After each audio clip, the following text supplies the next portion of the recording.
ಓ ಚಕ್ರಧಾರಿ ವಿಷ್ಣು, ಕೇಳಿದೆಯಾ ನೀನು? ಇವನು ತಾನೇ ದೇವಕಿ ಅಷ್ಟಮ ಪುತ್ರನೆಂದು ಒಪ್ಪಿಕೊಂಡ.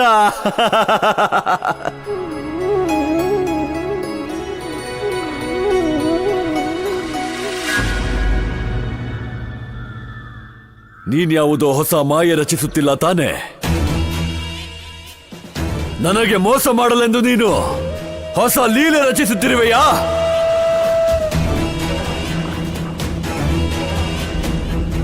ಕಂಸಮಾವ, ಇದನ್ನ ನಾರಾಯಣ ಅಥವಾ ನಾನು ಹೇಳ್ತಿಲ್ಲ. ನನ್ ದೇವಕಿ ಎಂತೆ ಪುತ್ರ ಅಂತ ನಿಮ್ ರಾಕ್ಷಸರೇ ಹೇಳ್ತಾ ಇರೋದು. ನನ್ನ ರಾಕ್ಷಸರು? ಹಾ ಕಂಸಮಾವ, ಅದೇ ರಾಕ್ಷಸರು. ನೀವೇ ಅವರನ್ನ ಗೋಕುಲಕ್ಕೆ ಕಳ್ಸಿದ್ರಲ್ಲ. ದೇವಕಿ ಅಮ್ಮ ಬಂದಿದ್ದು ನನ್ನ ನೋಡ್ಕೋದಿಕ್ಕೆ. ಅರ್ಥ ಆಗ್ಲಿಲ್ವಾ? ನಾನು ಅರ್ಥ ಮಾಡಿಸ್ಲಾ? ಬನ್ನಿ ಕಂಸಮಾವ, ನಾನ್ ನಿಮ್ಗೆ ಅರ್ಥ ಮಾಡಿಸ್ತೀನಿ.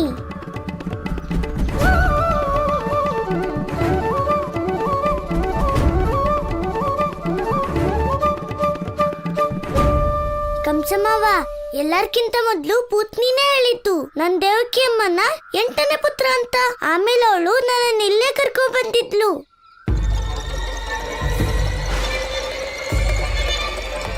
ನನ್ ದೇವಕಿ 8ನೇ ಪುತ್ರ ಅಲ್ಲ ಅಂತ ಅವಳಿಗೆ ಎಷ್ಟೊಂದು ಹೇಳ್ದೆ. ಆದ್ರೆ ಅವಳು ನನ್ ಮಾತನ್ನ ನಂಬಲೇ ಇಲ್ಲ. ಅವಳು ನನ್ ಮಾತನ್ನ ಕೇಳ್ದೆ ತನ್ನ ಪ್ರಾಣನೇ ಕಳ್ಕೊಂಡ್ಲು.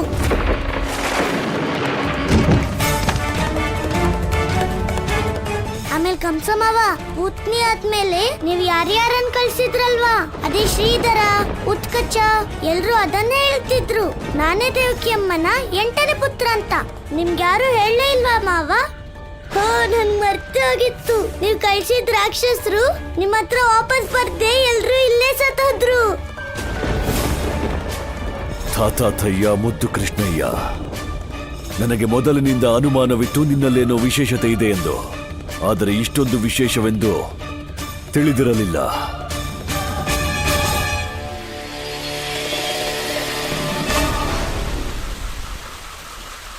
ಕಂಸಮಾವ, ನೀವ್ಯಾಕೆ ನಿಂತ್ರಿ? ಬನ್ನಿ.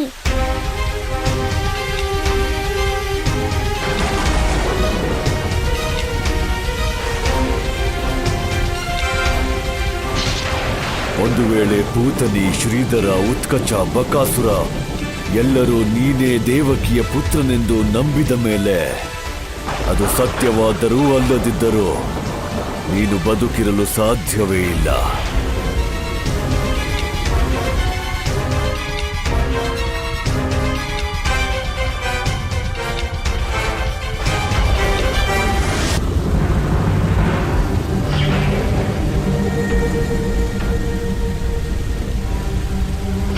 ಕಂಸಮಾವ ಎಲ್ಲೋದ್ರು?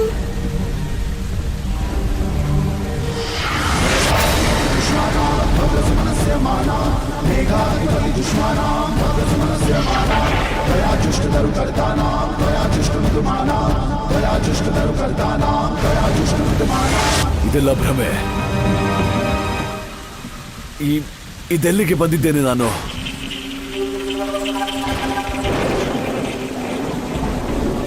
ಮಾವ, ನೀವು ಅಲ್ಲೇ ಕುಯ್ಯಲ್ಲ ಇಡ್ತಿದ್ದೀರಿ. ನೀವು ಏನಾದ್ರೂ ನಿಮ್ ರಾಕ್ಷಸರಾಗೆ? ಇಲ್ಲ ಇಲ್ಲ, ಇನ್ನೂ ನಿಮ್ ಮೃತ್ಯು ಸಮಯ ಬಂದಿಲ್ಲ.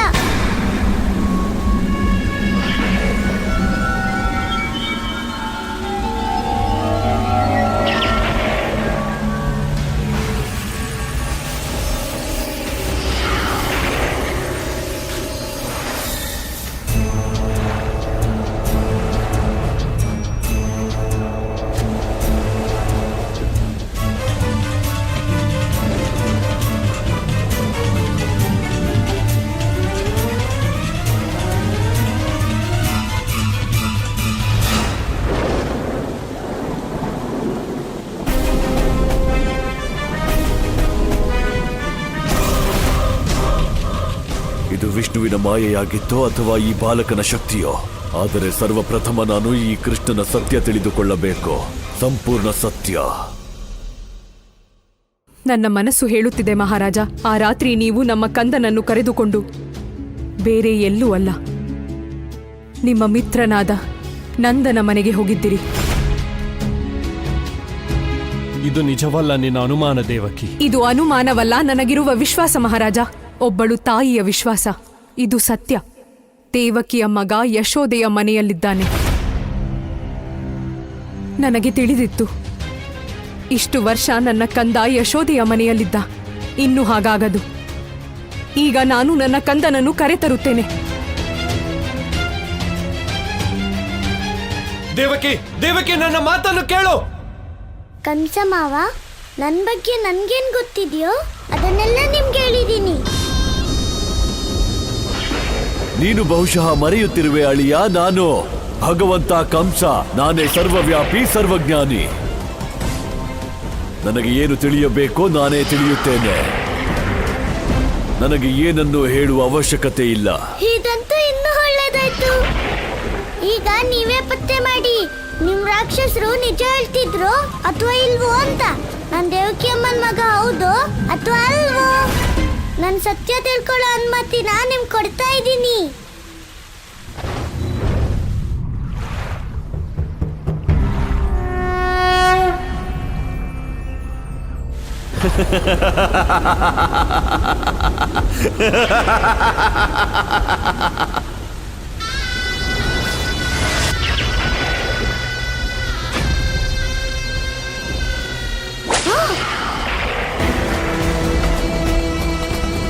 ಜ್ಞಾನ ಧ್ಯಾನದ ಜ್ಞಾನ ಪಡೆದೆನು ಸ್ವಯಂಭೂ ಪರ ಶಿವನು ನಾನು. ಉತ್ತಮನು ಸರ್ವೋತ್ತಮನು ಎತ್ತರದ ಗಿರಿ ಶಿಖರ ನಾನು. ಅಧಿಕ ಪ್ರಸಂಗಿ ಬಾಲಕ, ನಿನಗೆಷ್ಟು ಮಾಯ ರಚಿಸಬೇಕಿತ್ತೋ ನೀನು ರಚಿಸಿದೆ. ಈಗ ನಿನ್ನನ್ನು ನನ್ನ ಲೋಕಕ್ಕೆ ಕರೆದೊಯ್ಯುತ್ತೇನೆ. ಕಂಸಲೋಕ. ಅಲ್ಲಿ ಯಾರ ಮಾಯೆಯೂ ನಡೆಯದು, ಯಾವ ಲೀಲೆಯೂ. ಅಲ್ಲಿ ಯಾರು ನನ್ನಿಂದ ಯಾವ ಸತ್ಯವನ್ನು ಮುಚ್ಚಿಡಲಾರರು. ಆ ಮೋಸಗಾರ ವಿಷ್ಣು ಕೂಡ.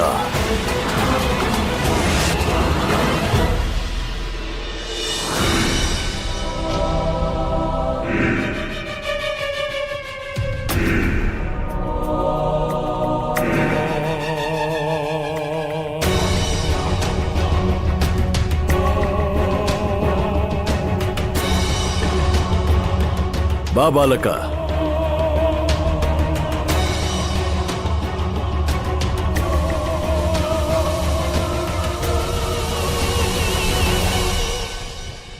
ಕಂಸ ಮಾವ, ನೀವು ನನ್ನ ಇದ್ಯಾವ ಜಾಗಕ್ಕೆ ಕರ್ಕೊ ಬಂದ್ರಿ?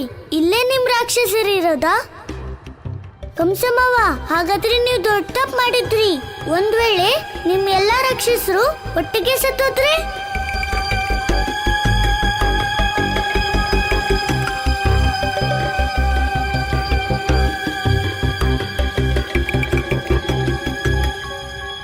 ಅಳಿಯ, ಇದು ನಿನ್ನ ಗೋಕುಲವಲ್ಲ.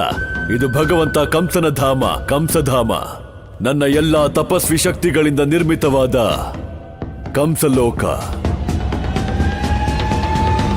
ಇಲ್ಲಿ ನಡೆಯುವುದು ನಾನು ಬಯಸಿದ್ದು ಮಾತ್ರ.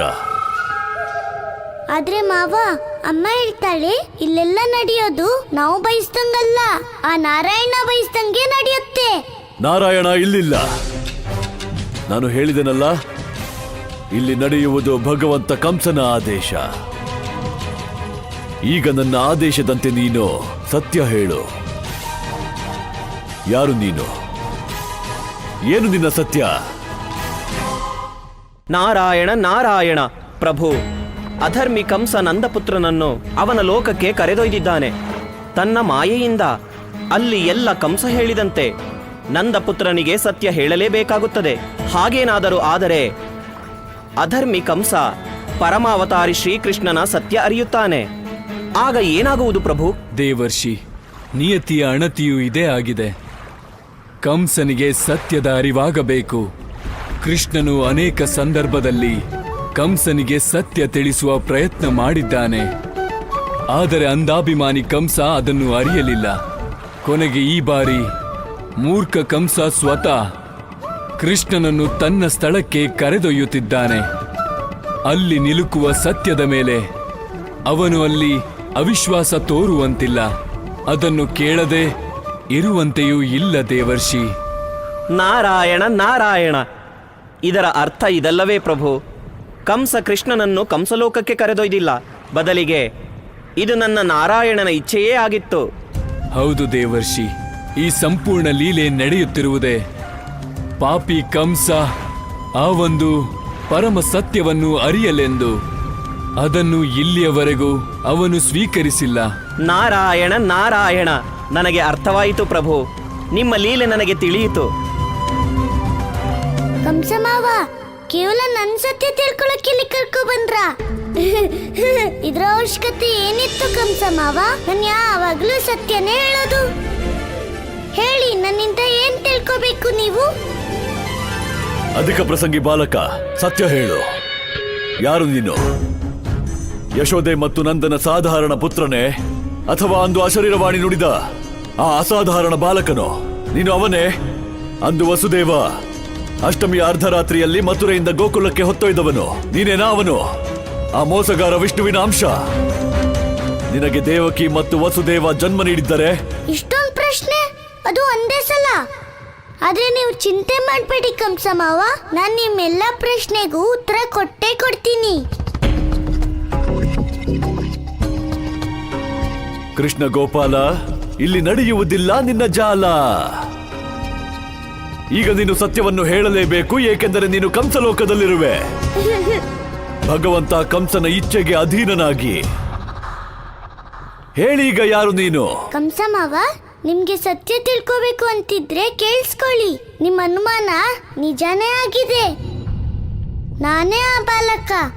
ನನ್ ಬಗ್ಗೆನೇ ಆಕಾಶವಾಣಿ ಹೇಳಿದ್ದು. ನನ್ನನ್ನೇ ಮಹಾರಾಜ ವಸುದೇವ ಮಥುರೆಯಿಂದ ಗೋಕುಲಕ್ಕೆ ತಂದಿದ್ದು. ಮತ್ತೆ ನಾನೇ ದೇವಕಿ ಅಮ್ಮನ 8ನೇ ಪುತ್ರ. ಆದ್ರೆ ಕಂಸಮಾವ, ನಾನು ಅವಳಿಗೆ ಮಾತ್ರ ಅಲ್ಲ, ತಾಯಿ ಯಶೋದೆಗೂ ಮಗನೇ. ಮಹಾರಾಜ ವಸುದೇವನು ನನ್ನ ತಂದೆ, ಮತ್ತೆ ನಂದರಾಜ ಕೂಡ. ಇದೆಂತ ಸತ್ಯ ಬಾಲಕ? ಕಂಸಮಾವ, ಧೈರ್ಯವಾಗಿರಿ. ನಾನಿನ್ನು ನನ್ನ ಸತ್ಯ ತಿಳಿಸೋದಕ್ಕೆ ಆರಂಭ ಮಾಡಿದ್ದೀನಿ ಅಷ್ಟೇ. ನಿಮ್ಗಿನ್ನೂ ಗೊತ್ತಿಲ್ಲ, ನಾನಿಡೀ ಜಗತ್ತಿಗೆ ಕಂದ, ಸಂಪೂರ್ಣ ಸೃಷ್ಟಿಗೆ ಪಾಲಕನೂ ಹೌದು. ಜನರು ನನ್ನ ಅವ್ರ ಮಗನಾಗಿ ಪಡೆಯೋದಿಕ್ಕೆ ಯುಗ ಯುಗಗಳ ಕಾಲ ತಪಸ್ ಮಾಡ್ತಾರೆ, ಪ್ರಾರ್ಥನೆ ಮತ್ತೆ ಯಾಗನೂ ಮಾಡ್ತಾರೆ. ನಾನು ಎಲ್ಲರ ಆಸೆನೂ ಈಡೇರಿಸ್ತೀನಿ. ಹಾಗಾಗಿ ನಾನು ಪೂತ್ನಿಗೂ ಪುತ್ರನೇ. ಅವಳು ನನ್ನ ಕೊಲ್ಲೋಕ್ ಬಂದಿದ್ರು ನಾನು ಅವಳ ಮಗನೇ. ಮತ್ತೆ ನನ್ನ ಶೃಂಗಾರ ಮಾಡೋ ಆ ಗೋಪಿಕೆಯರಿಗೂ ನನ್ನ ಮಗನೇ. ಈ ಎಲ್ಲರಿಗೂ ನಾನು ಪುಟ್ಟ ಕಂದ. ಸಾಧ್ಯವೇ ಇಲ್ಲ, ಅಸಂಭವ. ನೀನು ಪೂತನಿ, ಗೋಪಿಕೆಯರು, ದೇವಕಿ, ಯಶೋದೆ ಎಲ್ಲರಿಗೂ ಪುತ್ರನಾಗಲು ಹೇಗೆ ಸಾಧ್ಯ? ಅಸತ್ಯ ನುಡಿಯುತ್ತಿರುವೆ. ಕಂಸಮಾವ, ನೀವೇ ಹೇಳಿದ್ರಲ್ಲ, ಇದು ಕಂಸಲೋಕ, ಇಲ್ಲಿ ಯಾರು ಸುಳ್ಳು ಹೇಳಕ್ಕೆ ಆಗಲ್ಲ ಅಂತ. ನಾನ್ ಸುಳ್ಳು ಹೇಳ್ತಿದ್ದೀನಿ ಅನ್ನೋದಾದ್ರೆ ಮೊದ್ಲು ನೀವ್ ಹೇಳಿದ್ದು ಸುಳ್ಳಾಗಿರ್ಬೇಕಲ್ವಾ? ಇಲ್ಲ. ಹಾಗಾದ್ರೆ ನಿಮ್ ಕಂಸಧಾಮದ ಮೇಲೆ ನಿಮ್ಗೆ ನಂಬಿಕೆ ಇಲ್ವಾ? ಇಲ್ಲ, ನನಗೆ ನನ್ನ ಶಕ್ತಿಯ ಮೇಲೆ ಪೂರ್ತಿ ವಿಶ್ವಾಸವಿದೆ. ಆದರೆ ಈ ಬಾಲಕ ಇಷ್ಟೊಂದು ಜನರ ಪುತ್ರನಾಗಲು ಹೇಗೆ ಸಾಧ್ಯ? ಯಾಕಾಗಲ್ಲ? ಎಲ್ರಿಗೂ ಒಬ್ನೇ ದೇವ್ರಿರ್ಬೋದಾದ್ರೆ ಒಬ್ಬ ಬಾಲಕ ಎಲ್ರಿಗೂ ಮಗ ಯಾಕಾಗಕ್ಕಾಗಲ್ಲ? ಮಾವ, ಇದಕ್ಕಿಂತ ದೊಡ್ಡ ವಿಷಯ ನಿಮ್ಗೆ ಗೊತ್ತಾ? ನಾನು ಎಲ್ರಿಗೂ ಪುತ್ರ, ಆದ್ರೆ ಯಾರಿಗೂ ಪುತ್ರ ಅಲ್ಲ. ನಾನು ಎಲ್ಲರ ಪುತ್ರ, ಆದರೆ ಯಾರಿಗೂ ಪುತ್ರನಲ್ಲ. ಇದು ಏನು ಹೇಳುತ್ತಿರುವೆ ನೀನು? ಏನಿಲ್ಲ, ನನ್ನ ಯಾರು ಯಾವ ರೂಪದಲ್ಲಿ ಕರೀತಾರೋ ನಾನು ಅದೇ ರೂಪದಲ್ಲಿ ಅವ್ರು ಕಾಣ್ತೀನಿ. ಈಗ ನೀವೇ ನೋಡಿ, ನೀವು ನನ್ನ ನಿಮ್ ಶತ್ರು ಅನ್ಕೊಂಡ್ರಿ, ಆದ್ರೆ ಯಶೋದೆ ಅಮ್ಮ ನನ್ನ ಪುತ್ರ ಅನ್ಕೊಂಡ್ಲು. ಅದಕ್ಕೆ ನಾನು ಅವಳ ಪುತ್ರ ಅದೇ. ಇನ್ನೂ ಒಂದ್ ದೊಡ್ಡ ಸತ್ಯ ಇದೆ, ನಾನು ಯಾರೂ ಅಲ್ಲ, ಶತ್ರುನೂ ಅಲ್ಲ, ಪುತ್ರನೂ ಅಲ್ಲ. ಯಾಕಂದ್ರೆ ನನ್ಗೆ ಜನ್ಮನೂ ಇಲ್ಲ, ಮರಣನೂ ಇಲ್ಲ. ನಾನು ಅನಾದಿ. ಅರ್ಥ ಆಗ್ಲಿಲ್ವಾ? ಇದ್ರಲ್ಲಿ ಚಿಂತೆ ಮಾಡುವಂತದ್ದೇನೂ ಇಲ್ಲ, ಯಾಕಂದ್ರೆ ನನ್ನ ಯಾರೂ ಅರ್ಥ ಮಾಡ್ಕೊಳಕ್ಕಾಗಲ್ಲ. ಅದಕ್ಕೆ ಎಲ್ರು ನನ್ನನ್ನ ಅವ್ರಿಗೆ ಬೇಕಾದಾಗೆ ವ್ಯಾಖ್ಯಾನ ಮಾಡ್ತಾರೆ. ಈಗ ದೇವಕಿ ಅಮ್ಮನ್ನೇ ನೋಡಿ, ಅವಳು ಒಂದ್ ಕಡೆ ನನ್ನನ್ನ ಪ್ರಭು ಅನ್ಕೋತಾಳೆ, ಮತ್ತಿನ್ನೊಂದ್ ಕಡೆ ಬೇರೆ ರೀತಿಯಲ್ಲಿ ಕಲ್ಪನೆ ಮಾಡ್ಕೋತಾಳೆ ನಾನು ಅವಳ ಮಗ ಅಂತ. ನೀವು ಅವಳನ್ನ ಗೋಕುಲ ಕರ್ಕೊ ಬಂದಿದ್ದು ಅವಳ ಮಗನ್ನ ಗುರ್ತಿಸ್ಲಿ ಅಂತ ಅಲ್ವಾ? ಆದ್ರೆ ನನ್ ಭಯ ಆಗ್ತಿದೆ, ಅವಳೇನಾದ್ರೂ ನನ್ನ ಮಗ ಅನ್ಬಿಟ್ರೆ ಆಗ ನೀವು ಅವಳ ಮಾತನ್ನೇ ನಂಬ್ತೀರಾ ನಾನು ಅವಳ ಮಗ ಅಂತ? ಇಲ್ಲ, ಖಂಡಿತ ಅದಾಗದು. ನೀನು ಯಶೋದೆಯ ಪುತ್ರ ಇಲ್ಲ, ನೀನು ದೇವಕಿಯ ಪುತ್ರ. ಕಂಸಮಾವ, ಈಗ ನಾನೇನು ಹೇಳಲ್ಲ. ಈಗ ನೀವೇ ನಿರ್ಧಾರ ಮಾಡಿ, ನಾನು ಯಾರ ಮಗ ಅಂತ, ದೇವಕಿ ಮಗನ ಅಥವಾ ಯಶೋದೆ ಮಗನ?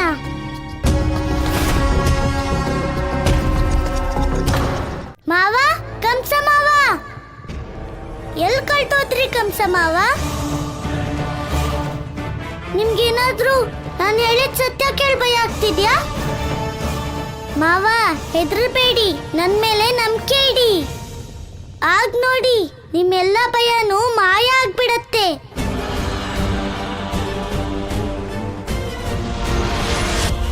ನಿಮ್ಮ ಹತ್ರ ಮಾತಾಡ್ತಾ ಸಮಯ ಹೋಗಿದ್ದೇ ಗೊತ್ತಾಗಿಲ್ಲ.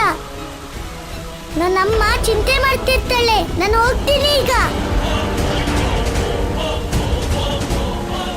ನೀವು ಸ್ವಲ್ಪ ಹುಷಾರು ಕಂಸಮಾವ.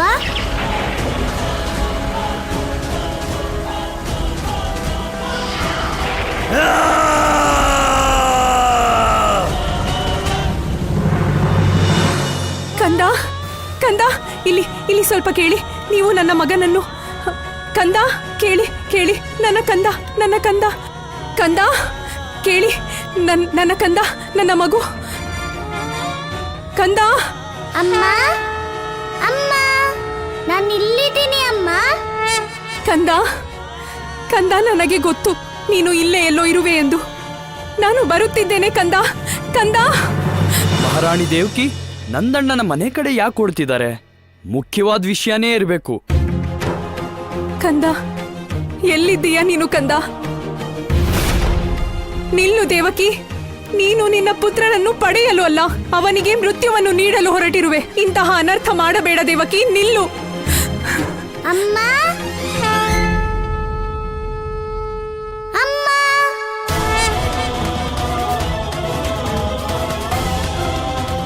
ನನಗನಿಸಿದ್ದು ಸತ್ಯ. ಖಂಡಿತ ನನ್ನ ಕಂದ ಇದೇ ಮನೆಯಲ್ಲಿದ್ದಾನೆ. ಕಂದ,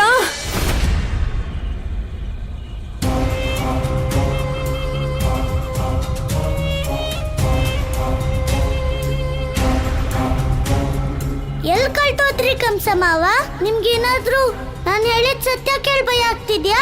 ನಾನು ಭಗವಂತ ಕಂಸ, ಮತ್ತು ಭಗವಂತ ಕಂಸ ಯಾರಿಗೂ ಹೆದರುವುದಿಲ್ಲ. ದೇವಕಿಯ 8ನೇ ಪುತ್ರನೇ, ನಿನ್ನ ಅಂತ್ಯ ಹಾಡುತ್ತಾನೆ ಕಂಸ. ನಾನು ಅಜರ, ಅಮರ, ಅವಿನಾಶಿ. ನನ್ನ ಹತ್ಯೆಯ ಕಾರಣವನ್ನೇ ಅಂತ್ಯಗೊಳಿಸುತ್ತೇನೆ. ಅವನಿಂದಲೇ ನಿನ್ನ ಮೃತ್ಯು ನಿಶ್ಚಿತವಾಗಿದೆ ಕಂಸ. ನಿನ್ನ ಮೃತ್ಯುವಿಗೆ ಕಾರಣವಾಗುವ ಶಿಶುವಿನ ಜನ್ಮ ಅದಾಗಲೇ ಆಗಿರುವುದು. ಇದು ಸತ್ಯವಲ್ಲ. ನಾನು ಸ್ವತಃ ಕಾಲ. ನನ್ನನ್ನು ಕೊಲ್ಲುವವನು ಜನ್ಮಿಸಲು ಸಾಧ್ಯವೇ ಇಲ್ಲ. ನಿಮ್ಗೇನಾದ್ರೂ ನಿನ್ನ ನಾನ್ ಹೇಳಿದ್ ಮೃತ್ಯುವಿಗೆ ಸತ್ಯ ಕೇಳಿ ಭಯ ಕಾರಣವಾಗುವ ಆಗ್ತಿದ್ಯಾ? ಶಿಶುವಿನ ಜನ್ಮ ಅದಾಗಲೇ ಆಗಿರುವುದು. ದೇವಕಿಯ 8ನೇ ಪುತ್ರನೇ, ನಿನ್ನ ಅಂತ್ಯ ಹಾಡುತ್ತಾನೆ ಕಂಸ. ನಿನ್ನ ಮೃತ್ಯುವಿಗೆ ಕಾರಣವಾಗುವ ಶಿಶುವಿನ ಜನ್ಮ ಅದಾಗಲೇ ಆಗಿರುವುದು. ನಾನು ಹೇಳಿದ ಸತ್ಯ ಕೇಳಿ ಭಯ ಆಗ್ತಿದ್ಯಾ? ದೇವಕಿಯ 8ನೇ ಪುತ್ರನೇ, ನಿನ್ನ ಅಂತ್ಯ ಹಾಡುತ್ತಾನೆ ಕಂಸ. ನಾನು ಹೇಳಿದ ಸತ್ಯ ಕೇಳಿ ಭಯ ಆಗ್ತಿದ್ಯಾ? ಶಾಂತಿ, ಶಾಂತಿ. ಇದು ಭಗವಂತ ಕಂಸನ ಆದೇಶ.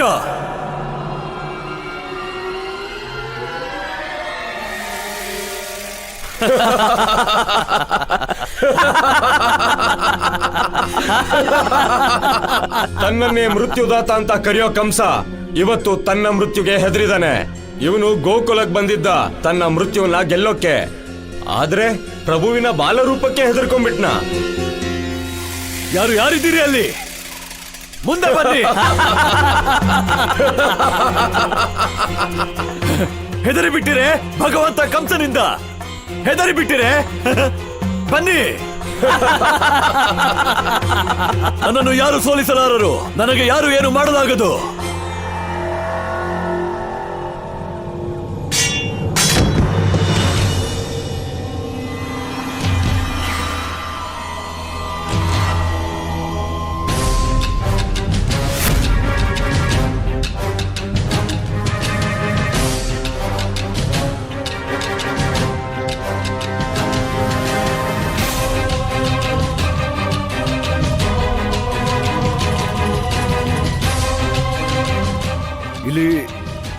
ಇಲ್ಲಿ ಜಲವಿತ್ತಲ್ಲ.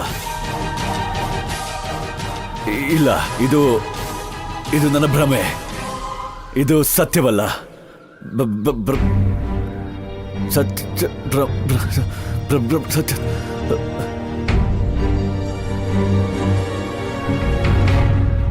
ಪ್ರಭು, ಈ ಕಂಸ ತನ್ನ ಅಧರ್ಮದ ಭ್ರಮೆಯಲ್ಲೇ ಮುಳುಗಿದವನು. ಅವನಿಗೆ ಧರ್ಮದ ಭಯವಿಲ್ಲ, ಸತ್ಯದ ಭಯವಿಲ್ಲ. ಅಂತವನ ಹೃದಯದಲ್ಲಿ ಇಷ್ಟು ಭಯವೇ, ಇಷ್ಟೊಂದು ದುಗುಡ? ದೇವಿ, ಯಾವ ಮನುಷ್ಯ ಸತ್ಯವನ್ನು ಸ್ವೀಕರಿಸುವುದಿಲ್ಲವೋ ಅವನಿಗೆ ಇದೇ ಸ್ಥಿತಿಯಾಗುತ್ತದೆ. ಇಲ್ಲಿಯವರೆಗೂ ಕಂಸನಿಗೆ ಎಲ್ಲೋ ಒಂದು ಕಡೆ ಸತ್ಯದ ಬಗ್ಗೆ ಸಂದೇಹವಿತ್ತು. ಅವನು ಅಶರೀರವಾಣಿಯನ್ನು ನನ್ನ ಮೋಸವೆಂದು ತಿಳಿದಿದ್ದನು. ಆದರೆ ತಾನೇ ನಿರ್ಮಿಸಿದ ಕಂಸಲೋಕದಲ್ಲಿ ಅವನು ಅಲ್ಲಿದ್ದ ಕೃಷ್ಣನಿಂದಲೇ ಅದೇ ಸತ್ಯವನ್ನು ತಿಳಿದು ಅವನು ದಿಗ್ಭ್ರಾಂತನಾಗಿದ್ದಾನೆ. ನಾರಾಯಣ ನಾರಾಯಣ. ಇದರ ಅರ್ಥವೆಂದರೆ ಪ್ರಭು, ಜೀವನದಲ್ಲಿ ಮೊದಲನೇ ಬಾರಿ ಕಂಸನಿಗೆ ತನ್ನ ಮೇಲೆಯೇ ಸಂದೇಹವಾಗುತ್ತಿದೆ. ನಿನ್ನ ಮಾತು ಸತ್ಯ ದೇವರ್ಷಿ. ಆದ್ದರಿಂದಲೇ ಅವನಿಂದು ಭ್ರಮೆಯ ಸ್ಥಿತಿಯಲ್ಲಿದ್ದಾನೆ.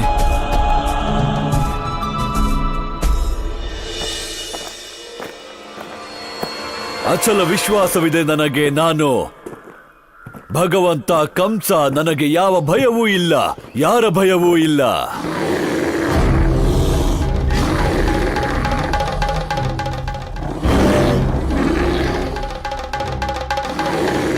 ಅರೆ ಓಡಿ ಸಿಂಹ! ಗರ್ಜನೆ ಕೇಳಿಸುತ್ತಿಲ್ಲವೇ? ಭಯವಾಗುತ್ತಿಲ್ಲವೇ ನಿಮಗೆ? ಓಡಿ! ಗರ್ಜನೆ ಭಗವಂತ, ನಮ್ಗೇನು ಕೇಳಿಸ್ತಿಲ್ಲ. ಇಲ್ಲೇನೂ ಇಲ್ಲ ಭಗವಂತ. ಏನು?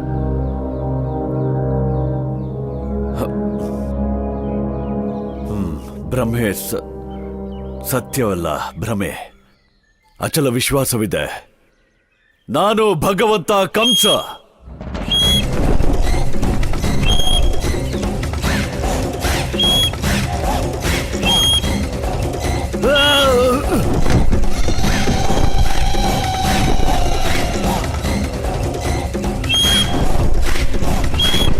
ಭಗವಂತ,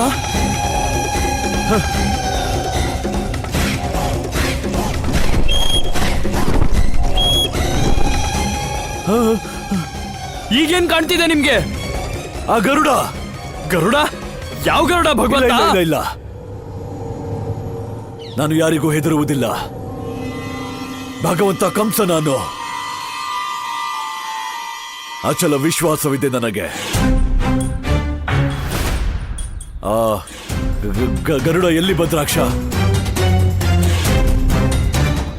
ಭದ್ರಾಕ್ಷ ಹೇಳು. ಆ ಗರುಡ ನಿನ್ನ ಹೆಸರೇನು? ಪ್ರಲಬ್ಧ ಭಗವಂತ, ಪ್ರಲಬ್ಧ. ಎಲ್ಲಿ ಹೋಯ್ತು ಗರುಡ?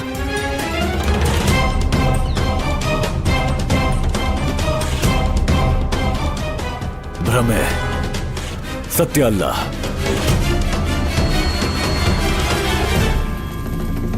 ಇದು ಗೋಕುಲವೇ ಅಥವಾ ಮಾಯೆಯ ನಗರವೇ? ಇಲ್ಲಿ ಕಾಣುವುದೆಲ್ಲ ನಡೆಯುವುದೆಲ್ಲ ಆದರೆ ನನಗೆ ಯಾವ ಭ್ರಮೆಯೂ ಇಲ್ಲ. ಭಗವಂತ ಕಂಸ ನಾನು. ಶೀಘ್ರದಲ್ಲಿ ನನ್ನ ಪ್ರೀತಿಯ ಸೋದರಿ ದೇವಕಿಯ ಮಮತೆ ಅವಳನ್ನು ತನ್ನ ಅಷ್ಟಮ ಸಂತಾನದ ಕಡೆಗೆ ಎಳೆದೊಯ್ಯುತ್ತದೆ. ಅಚಲ ವಿಶ್ವಾಸವಿದೆ ನನಗೆ.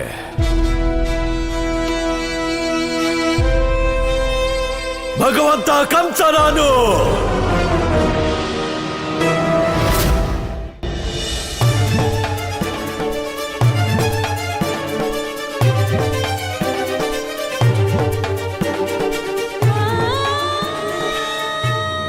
ಕಂದ, ನೋಡು, ನಿನ್ನ ಅಮ್ಮ ಬಂದಿದ್ದಾಳೆ. ನೋಡು, ನಿನ್ನ ಅಮ್ಮ ನಿನಗಾಗಿ ಬಂದಿದ್ದಾಳೆ. ಕಂದ,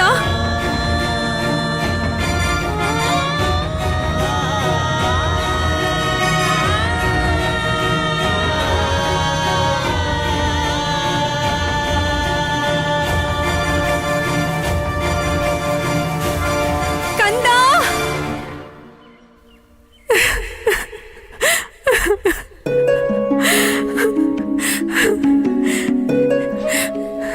ಎಲ್ಲಿರುವೆ ಕಂದ?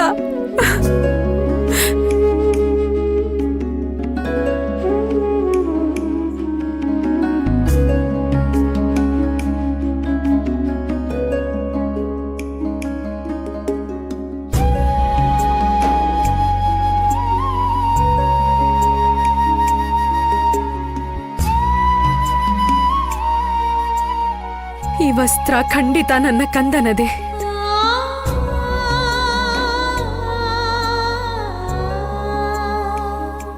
ನನ್ನ ಮನಸ್ಸಿಗೆ ಪ್ರಿಯವೆನಿಸುವ ಈ ಸುಗಂಧ ಖಂಡಿತ ನನ್ನ ಚಿತ್ತಚೋರ ಕಂದನದೇ.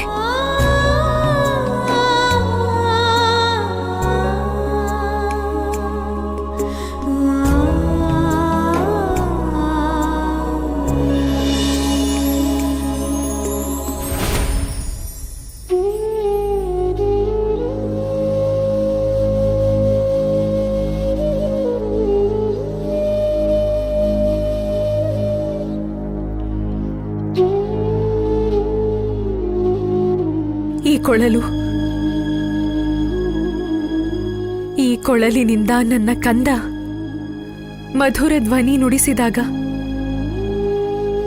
ಸಮಯವೇ ನಿಲ್ಲಬಹುದು, ಈ ಸೃಷ್ಟಿಯೇ ಸ್ತಂಭಿಸಬಹುದೇನೋ. ಈ ದೇವಕಿ ಅಮ್ಮಂಗೇನಾಯ್ತು? ಕೃಷ್ಣನ ಪ್ರತಿಯೊಂದು ವಸ್ತು ಅವ್ರ ಮಗನ್ ವಸ್ತು ತರ ಯಾಕೆ ಕಾಣಿಸ್ತಿದೆ ಅವ್ರಿಗೆ? ಕಂದ ಕಂದ ಕಂದ ಕಂದ, ಎಲ್ಲಿರುವೆ ನೀನು? ನಿನ್ನ ಅಮ್ಮ ನಿನ್ನನ್ನು ಕರೆಯುತ್ತಿದ್ದಾಳೆ. ಇನ್ನು ನಾನು ನಿನ್ನಿಂದ ದೂರವಿರಲಾರೆ.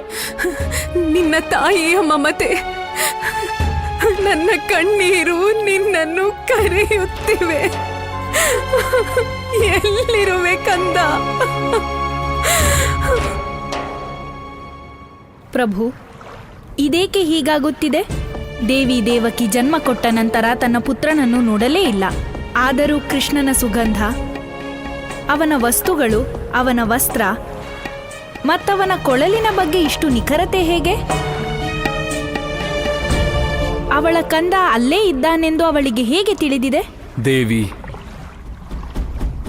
ತಾಯಿ ದೇವಕಿ ಕೇವಲ ಈ ಜನ್ಮದಲ್ಲಿ ಮಾತ್ರ ನನ್ನ ತಾಯಿಯಲ್ಲವಲ್ಲ, ಬದಲಾಗಿ ತನ್ನ ಭಕ್ತಿ ಮತ್ತು ತಪಸ್ಸಿನಿಂದಾಗಿ ಅನೇಕ ಜನ್ಮಗಳಲ್ಲಿ ಅವಳಿಗೆ ನನ್ನ ತಾಯಿಯಾಗುವ ಸೌಭಾಗ್ಯ ದೊರೆತಿದೆ.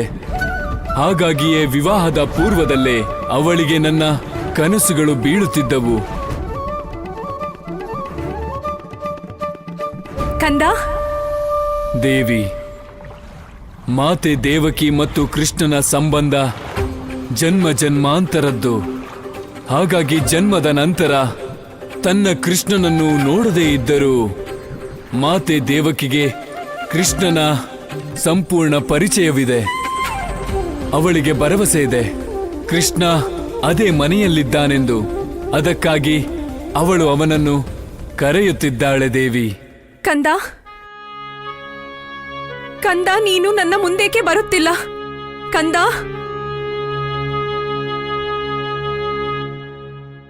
ದೇವಿ ದೇವಕಿ,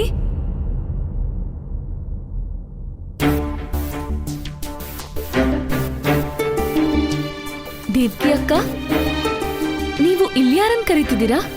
ಯಶೋದೆ, ನನ್ನ ಕಂದ ಸಿಕ್ಕಿಬಿಟ್ಟ. ನಿಮ್ ಕಂದ ಸಿಕ್ಕಿದ್ನಾ? ನಿಮ್ ಕಂದ ಸಿಕ್ಕಿರೋದು ತುಂಬಾನೇ ಸಂತೋಷದ ವಿಷಯ. ಎಲ್ಲಿದ್ದಾನೆ ನಿಮ್ ಕಂದ? ಇಲ್ಲೇ, ಇದೇ ಮನೆಯಲ್ಲಿ.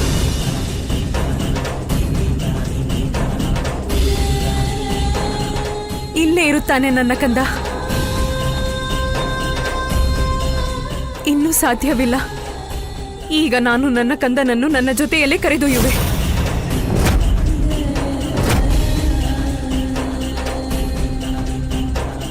ದೇವಿ ದೇವಕಿ, ನೀವಿದೇನ್ ಹೇಳ್ತಿದ್ದೀರಾ? ನಿಮ್ಮಗ ಇಲ್ಲಿದಾನ? ಇದೇಗ್ ಸಾಧ್ಯ ಆಗತ್ತೆ? ಹೇಗೆಂದು ನನಗೂ ತಿಳಿದಿಲ್ಲ, ಆದರೆ ಇದೇ ಸತ್ಯ. ಇಷ್ಟು ವರ್ಷಗಳಿಂದ ನನ್ನ ಮಗ ಇಲ್ಲೇ ಬೆಳೆದಿದ್ದಾನೆ. ಅವನ ಲಾಲನೆ ಪಾಲನೆಗಳೆಲ್ಲ ಇಲ್ಲೇ ನಡೆದಿವೆ. ದೇವಕಿ ಅಕ್ಕ, ನನಗೆ ನಿಮ್ ದುಃಖ ಅರ್ಥ ಆಗುತ್ತೆ. ಇದು ನನ್ನ ಮನೆ. ಮತ್ತೆ ನೀವ್ ಯಾವ ಮಗು ಬಗ್ಗೆ ಮಾತಾಡ್ತಿದ್ದೀರೋ ನನಗೆ ಅರ್ಥ ಆಗ್ತಿಲ್ಲ. ಯಶೋದೆ, ಇದು ನಿನ್ನ ಮನೆಯೇ. ಆದರೆ ನಿನಗೆ ಖಂಡಿತ ತಿಳಿದಿದೆ ಈ ವಸ್ತ್ರ, ಈ ಕೊಳಲು ಯಾರದ್ದು ಎಂದು. ಇದು ನನ್ನ ಕಂದನದು ಯಶೋದೆ. ನನ್ನ ಮಮತೆಯ ಕುಡಿ ನನ್ನ ಕಂದನದ್ದು. ಈ ದೇವಕಿ ಅಮ್ಮಂಗೇನಾಗಿದೆ? ನಾನ್ ಮಥುರೆಗೆ ಹೋದಾಗ ಅವ್ರು ನನ್ನ ಮಗ ಅಂತ ಸ್ವೀಕಾರ ಮಾಡಿದ್ರು, ಮತ್ತೀಗ ಕೃಷ್ಣನ್ನೂ ಕೂಡ ತಮ್ಮ ಮಗ ಅಂತಿದ್ದಾರೆ. ದೇವಿ ದೇವಕಿ, ಈ ಕೊಳಲು, ಈ ವಸ್ತ್ರ, ಇದು ನನ್ನ ಕಂದ ಕೃಷ್ಣಂದು, ನಿಮ್ಮ ಮಗಂದಲ್ಲ. ಕೃಷ್ಣ, ನನ್ನ ಕಂದನ ಹೆಸರು ಕೃಷ್ಣ. ಕೃಷ್ಣ, ಯಶೋದೆ, ನಾನು ನಿನಗೆ ಆಭಾರಿಯಾಗಿದ್ದೇನೆ. ಇಷ್ಟು ವರ್ಷಗಳವರೆಗೆ ನನ್ನ ಕಂದನ ಲಾಲನೆ ಪಾಲನೆ ಎಲ್ಲವನ್ನೂ ನೀನೆ ಮಾಡಿರುವೆ. ದೇವ್ಕಿ ಅಕ್ಕ, ಇದ್ರಲ್ಲಿ ವಿಶೇಷ ಏನು? ಪ್ರತಿ ತಾಯಿ ಅವಳ ಕಂದನ ಲಾಲನೆ ಪಾಲನೆ ಮಾಡ್ತಾಳೆ. ಇಲ್ಲ ಸೋದರಿ, ಎಲ್ಲ ತಾಯಿಗೂ ಈ ಸೌಭಾಗ್ಯ ದೊರೆಯದು. ಈಗ ಅಂತಹ ನಿರ್ಭಾಗ್ಯ ತಾಯಿ ನಿನ್ನ ಮುಂದೆ ನಿಂತಿದ್ದಾಳೆ. ಇವಳ ಪುತ್ರ ಹುಟ್ಟುತ್ತಲೇ ಅವನನ್ನು ದೂರ ಮಾಡಿದರು. ದೇವ್ಕಿ ಅಕ್ಕ, ನನಗ್ ನಿಮ್ ದುಃಖ ಅರ್ಥ ಆಗುತ್ತೆ. ನಿಮ್ಮ ಸಂತೋಷಕ್ಕೆ ನಾನು ಏನ್ ಬೇಕಾದ್ರೂ ಮಾಡ್ತೀನಿ. ಆದ್ರೆ ನನ್ನ ಮಗನನ್ನ ನನ್ನ ಹೃದಯದಲ್ಲಿಟ್ಕೊಂಡು ಬೆಳೆಸಿದ್ದೀನಿ. ಅವನನ್ನ ಕನ್ಸಲು ನಾನು ಬೇರೆ ಯಾರಿಗೂ ಕೊಡೋದಿಲ್ಲ. ಯಶೋದೆ, ನಾನು ನಿನ್ನ ಮಾತನ್ನು ಸುಳ್ಳೆನ್ನುತ್ತಿಲ್ಲ. ನೀನು ನನ್ನ ಕಂದನಿಗೆ ನನಗಿಂತಲೂ ಹೆಚ್ಚಿನ ಪ್ರೀತಿ ನೀಡಿರುವೆ. ನೀನು ನಿನ್ನ ಮಮತೆ, ನಿನ್ನ ವಾತ್ಸಲ್ಯವನ್ನೆಲ್ಲ ಅವನಿಗೆ ಧಾರೆ ಎರೆದೆ. ಆದರೆ ಈ ಸತ್ಯ ಖಂಡಿತ ಬದಲಾಗುವುದಿಲ್ಲ. ನಾನೇ ಅವನಿಗೆ ಜನ್ಮ ಕೊಟ್ಟವಳು.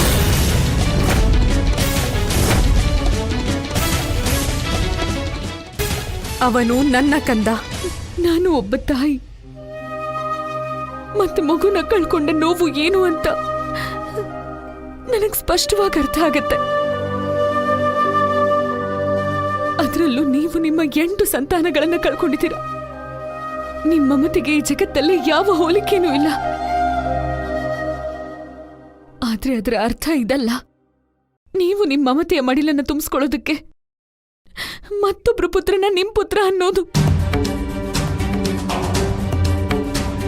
ಯಶೋದೆ, ನೀನು ಇದೇನು ಹೇಳುತ್ತಿರುವೆ? ಇದೆಂತ ಮಾತು? ಅಕ್ಕ, ಸತ್ಯಕ್ಕೆ ಸಾವಿಲ್ಲ. ಈಗ್ಲೇ ಗೊತ್ತಾಗತ್ತೆ ಕೃಷ್ಣ ಯಾರ ಮಗ ಅಂತ. ಅಮ್ಮ, ನೀವು ಕೃಷ್ಣನಿಗೆ ಅಜ್ಜಿ ಇದ್ದ ಹಾಗೆ. ನೀವೇ ಅವನನ್ನ ಭೂಮಿಗೆ ತಂದಿದ್ದು.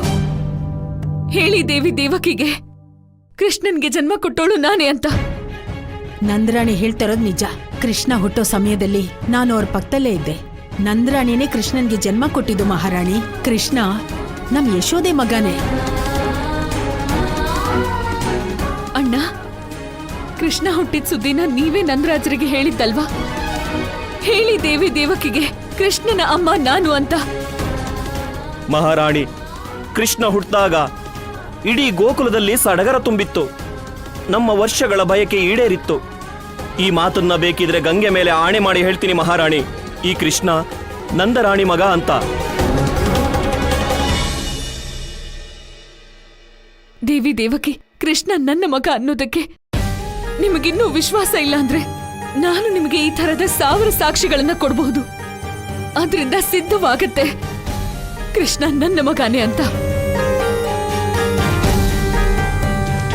ನೀವು ಗೋಕುಲದ ಜನರು ಯಾರನ್ನಾದ್ರೂ ಕೇಳಬಹುದು, ಪ್ರತಿಯೊಬ್ರು ಇದನ್ನೇ ಹೇಳ್ತಾರೆ, ಕೃಷ್ಣ ನನ್ನ ಮಗ ಅಂತ, ನಿಮ್ಮ ಮಗ ಅಲ್ಲ. ಪ್ರಭು, ಜಗತ್ತಿನಲ್ಲಿ ಇಂತಹ ಕಠಿಣ ಸ್ಥಿತಿ ಎಂದಿಗೂ ಬಂದಿರಲಿಲ್ಲ. ಒಂದು ಕಡೆ ಮಾತೆ ಯಶೋದೆ, ಇನ್ನೊಂದು ಕಡೆ ದೇವಕಿಯ ಮಮತೆಯ ರೂಪ. ಕಂಸನ ರಾಕ್ಷಸಿ ಮಾಯೆಯಿಂದ ಭ್ರಮಿತಳಾಗಿ ತನ್ನ 8ನೆಯ ಸಂತಾನದ ಹುಡುಕಾಟದಲ್ಲಿದ್ದಾಳೆ. ಇಂದು ಮಾತೆ ಯಶೋದೆ ಮತ್ತು ದೇವಿ ದೇವಕಿ ಇಬ್ಬರು ಕೃಷ್ಣನ ಮೇಲೆ ಅಧಿಕಾರ ಬಯಸುತ್ತಿದ್ದಾರೆ. ಈಗೇನಾಗುವುದು ಪ್ರಭು? ದೇವಿ, ಇದು ಅಧಿಕಾರವಲ್ಲ, ಆದರೆ ಇದು ಇಬ್ಬರು ಮಾತೆಯರ ಪ್ರೇಮ. ನಾನು ಆಭಾರಿಯಾಗಿದ್ದೇನೆ ಕಂಸನ ಅಸುರಿ ಮಾಯೆಗೆ. ಆ ಕಾರಣದಿಂದ ನಾನು ನನ್ನ ಮೇಲೆ ಮಾತೆ ದೇವಕಿಗಿರುವ ವಾತ್ಸಲ್ಯ ಮತ್ತು ಅವಳ ಪ್ರೇಮವನ್ನು ನೋಡುತ್ತಿದ್ದೇನೆ. ಅನ್ಯಥಾ ನಾನು ವಂಚಿತನಾಗುತ್ತಿದ್ದೆ. ಸಂಸಾರಿಕ ಜೀವನದಲ್ಲಿ ನನಗೆ ಇದು ತಿಳಿಯುತ್ತಲೇ ಇರುತ್ತಿರಲಿಲ್ಲ. ಮಾತೆ ದೇವಕಿಗೆ ನನ್ನ ಮೇಲೆ ಅದೆಷ್ಟು ಪ್ರೇಮವಿದೆ ಎಂದು. ಪ್ರಭು, ಇಂತಹ ಸಂಕಟದಲ್ಲೂ ಸಕಾರಾತ್ಮಕತೆ. ಜಗತ್ತು ಈ ಘಳಿಗೆಯನ್ನು ಎದುರಿಸುವ ಸ್ಥಿತಿಯಲ್ಲೂ ಇಲ್ಲ. ಆದರೆ ನಿಮಗೆ ಈ ಸ್ಥಿತಿಯಲ್ಲೂ ಆನಂದದ ಅನುಭೂತಿಯೇ? ಆನಂದವಲ್ಲ ದೇವಿ, ಸೌಭಾಗ್ಯ. ರಾಮಾವತಾರದಲ್ಲಿ ನಾರದ ನಿಯತಿಯ ಕಾರಣದಿಂದ ನಾನು ನನ್ನ ಇಬ್ಬರು ಮಾತೆಯರು ಕೌಸಲ್ಯ ಮತ್ತು ಕೈಕೆಯಿಂದ ದೂರವಾಗಿದ್ದೆ. ಈಗ ಕೃಷ್ಣಾವತಾರದಲ್ಲಿ ಅದೇ ಮಾತೃ ಪ್ರೇಮ ಋಣದ ಸಹಿತ ನನಗೆ ಪ್ರಾಪ್ತವಾಗುತ್ತಿದೆ.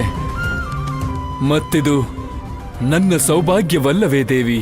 ಆದರೆ ಪ್ರಭು, ಇದರ ಪರಿಣಾಮವೇನು? ಇಬ್ಬರಲ್ಲಿ ನೀವು ಯಾರಿಗೆ ದೊರಕುವಿರಿ? ದೇವಿ, ನಿರ್ಣಯಕ್ಕೆ ಅವಸರದ ಅಗತ್ಯವಿದೆಯೇ? ನಾನು ನನ್ನಿಬ್ಬರ ಮಾತೆಯರ ಪ್ರೇಮದ ಅನುಭೂತಿ ಪಡೆಯಲು ಬಿಡು. ಮಾತೆಯರಿಬ್ಬರು ಒಬ್ಬನೇ ಕುವರ, ಪಾಲಕನೋರ್ವ ಇನ್ನೋರ್ವ ದಾತಾರ, ತೋರುವನೇ ನಿಜ ಶರಣೋದ್ಧಾರ.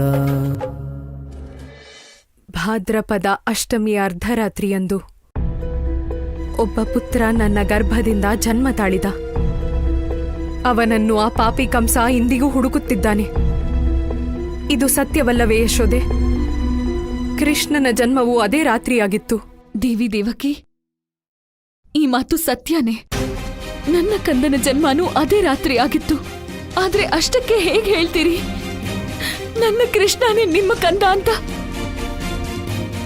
ಆದ್ರೆ ದೇವಿ ದೇವಕಿ, ಹೀಗೂ ಆಗಿರಬಹುದು ಅಲ್ವಾ? ಆ ದಿನ ರಾತ್ರಿ ಒಬ್ಬ ಅಲ್ಲ, ಬದಲಿಗೆ ಇಬ್ರು ಬಾಲಕರು ಹುಟ್ಟಿದ್ರು. ಒಬ್ಬ ನಿಮ್ಮ ಕಂದ, ಈಗ ಕಂಸ ಹುಡುಕ್ತಿರೋನು, ಮತ್ತೊಬ್ಬ ನನ್ನ ಕೃಷ್ಣ. ಈಗ ನೀವೇ ಹೇಳಿ, ಇದು ಹೇಗ್ ಸಾಧ್ಯ ಆಗತ್ತೆ? ಒಬ್ಬ ಬಾಲಕ ಆ ಕಂಸನ ಕಾರಾಗೃಹದಲ್ಲಿ ಹುಟ್ಟಿದವನು, ಅವನು ಹುಟ್ಟಿದ ಕೂಡಲೇ ಗೋಕುಲಕ್ಕೆ ಬರೋಕ್ ಸಾಧ್ಯನಾ? ಯಶೋದೆ, ನಿನಗೆ ಸತ್ಯ ತಿಳಿಯಲೇಬೇಕೆಂದರೆ ಕೇಳು. ಮಹಾರಾಜ ವಸುದೇವ ಅವರೇ ಈ ಸತ್ಯವನ್ನು ನನಗೆ ಹೇಳಿದ್ದರು. ಅಷ್ಟಮಿಯ ಅರ್ಧರಾತ್ರಿಯಂದು ನನ್ನ ಪುತ್ರನ ಜನ್ಮವಾದಾಗ ಸರ್ವಪ್ರಥಮವಾಗಿ ಅವನ ತಂದೆಯೇ ಅವನನ್ನು ಎತ್ತಿಕೊಂಡಿದ್ದು. ಹಾಗೆ ನಡೆದಾಗ ಕಾರಾಗೃಹದ ಎಲ್ಲಾ ದ್ವಾರಗಳು ಒಂದೊಂದಾಗಿ ತೆರೆದುಕೊಂಡವು.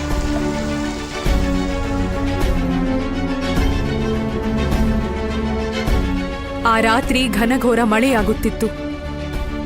ಯಮುನೆ ಉಕ್ಕಿ ಹರಿಯುತ್ತಿದ್ದಳು.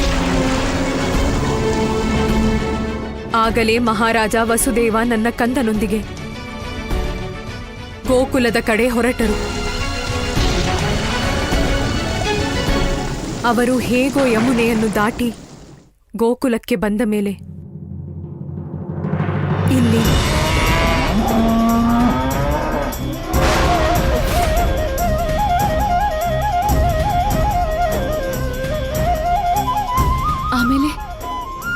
ಆಮೇಲೇನಾಯ್ತು ದೇವಿ ದೇವಕಿ? ಮಹಾರಾಜ ವಸುದೇವ ನಿಮ್ ಪುತ್ರನ ಕರ್ಕೊಂಡು ಎಲ್ಲಿಗೆ ಹೋದ್ರು? ಯಶೋದೆ, ನಾನು ನನ್ನ ಪುತ್ರನಿಗಾಗಿ ಏನು ಬೇಕಾದರೂ ಮಾಡುತ್ತೇನೆ.